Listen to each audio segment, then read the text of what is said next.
Hey everyone, it's Ryan from Ratings.com. Today we'll be taking a look at the best soundbars you can buy in 2019.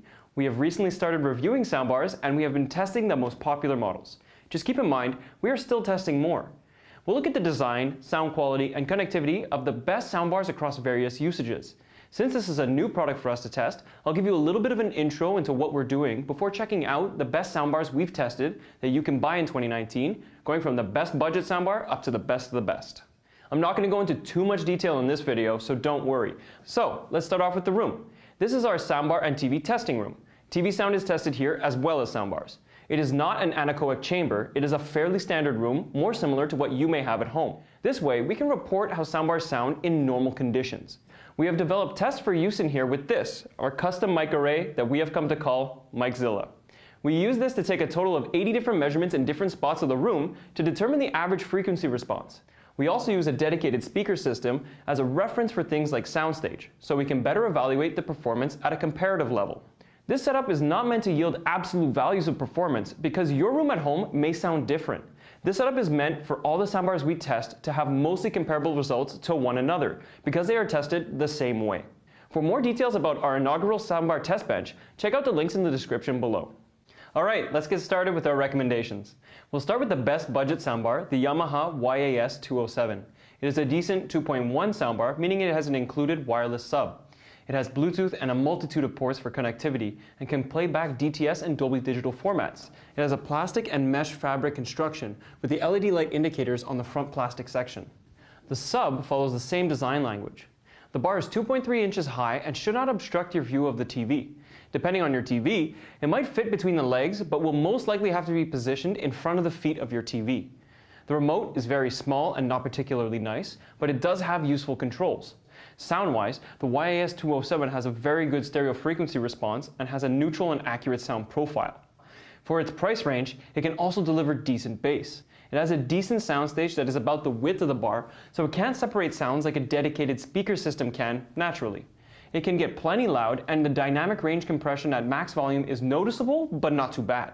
Since it is a 2.1 soundbar, 5.1 content is downmixed to stereo, but luckily center channel audio is handled well and sounds good, while surround content leaves much to be desired. Voices can be enhanced with the voice clarity button, and the subwoofer level can be adjusted to your liking. Next, we'll look at the best small format standalone bar, the Sonos Beam. The Sonos Beam is a good 3.1 soundbar with a nice design and has a decent performance on its own and can be improved with the Sonos sub sold separately. We'll be looking at its performance on its own though. It has a premium-ish feel to it with a nice high-quality plastic sandwiching the mesh-covered grille. It is pretty heavy for a small little bar. It only has an HDMI port for ARC, but if you don't have a TV that supports ARC, you'll have to use the included optical to HDMI adapter. In terms of sound performance, the Beam is pretty decent. The bar alone doesn't have deep bass, so bass fans will find it lacking, but the sound reproduction is natural and clear. Happily, the bar has a discrete center channel for clear dialogue reproduction, and the soundstage is great thanks to the side-firing stereo speakers, which make the sound separation much wider than the bar itself. Unfortunately, surround sounds play out of the same speakers and aren't very immersive. Another important thing to note is the Beam registers input with your TV remote, so you can control the volume with the remote and not have to fiddle with the app every time. The app is the best way to control the bar, as you can cast audio and control all the settings. It even has a room correction feature that is only available for iPhones that can EQ the soundbar to your room. It is a good little bar on its own, but if you want something a little less expensive, consider the Bose Solo 5. It is a bit smaller and doesn't have quite as good sound or separation, but it will be a good improvement over your TV's internal speakers. Next, we'll look at the best 5.1 soundbar, the Samsung HW Q80R. It is a 5.1.2 Dolby Atmos DTS:X soundbar with 3 channels on the front, the left, center, right, and 2 surround channels firing from the sides of the bar, as well as 2 top firing speakers that bounce sound off the ceiling for Dolby Atmos height channels. It has a nice design and is pretty much identical to last year's N850 as well as the Q90R, its bigger brother that adds satellite rear surround speakers. It has a metal grille, a screen, and is pretty hefty. The sub is made of an MDF feeling enclosure and has a big cloth grille covering the woofer on the side. It is also one of the best sounding soundbars we've tested so far. It has a slightly warm and bass-heavy sound signature, which is great for movie and bass-heavy music lovers. The soundstage is about as wide as the bar, which is good because the bar is so long. That being said, you'll need a pretty wide TV stand to fit this on, and it will most likely sit in front of your TV feet like you see here. The bar gets really loud and doesn't compress much, which is great for loud listening sessions. Since it has discrete 5.1.2 speakers, center channel content such as dialogue is very clear and balanced. Surround content is bounced off the walls to simulate surround speakers, but don't give the proper immersive feel physical speakers give. That being said, the upfiring Atmos speakers are pretty decent and give a good sense of height to the sound.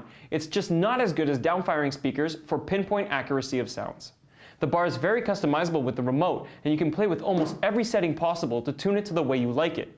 The bar has 2 HDMI in ports and can pass through all the highest quality common audio formats such as Atmos and DTS:X. At the time of this video, Samsung has not released the update to enable eARC, which should be able to pass over lossless audio back to the soundbar from your TV. If your TV doesn't have eARC, you can still get lossy Atmos from sources like Netflix that pass the signal through Dolby Digital Plus. If you're looking for a soundbar that offers similar performance for much less expensive, check out the 36-inch Vizio 5.1.2 bar, the SB36512F6.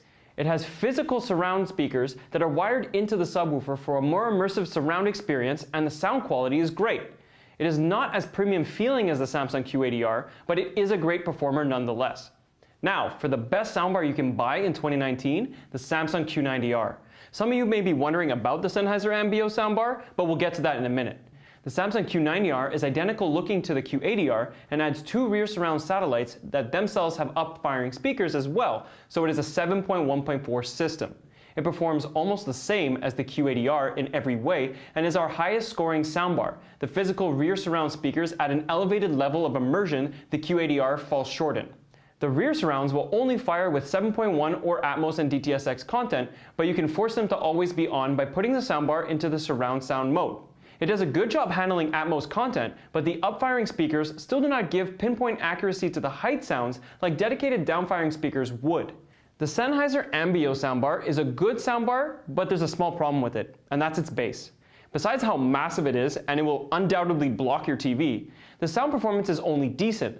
This is due to the bass being lower than the rest of the frequencies. Luckily, this can be improved by adjusting the EQ so the standalone Ambeo bar performs well. With Atmos content, it is very immersive and gives a good 3D sound environment that is impressive for a standalone bar. It supports all the formats and has many connectivity options, but is still overshadowed by the Q90R system. So we saw the best of the budgets, the Yamaha YAS-207, and was impressed by its stereo sound quality and its neutral and accurate sound profile. The Sonos Beam is the best small bar if you're looking for something with a small profile. The Samsung Q80R is the best 5.1 soundbar you can buy in 2019 and has an impressive sound quality with a slightly bass-heavy sound profile that is great for movies and bass-heavy music genres. TV shows are also great to watch on the Q80R because the center channel helps voices be clear and intelligible. For a fraction of the price, you could also go with the Vizio SB36512F6, which also performs well with dedicated surround speakers for a full 5.1 immersion experience. Go with the one that most interests you and fits your budget. And last but not least, the best soundbar that we've tested so far, and therefore the best soundbar we can recommend, is the Samsung HW Q90R. It has impressive sound quality, a solid design, and great connectivity features. The Sennheiser Ambeo bar is also a good choice if you're looking for a standalone bar because of its great Atmos 3D surround implementation, but it is massive and requires tinkering with the sound to perform well. So that's it for the best soundbars you can buy in 2019. Thank you very much for watching, and we'll see you next time.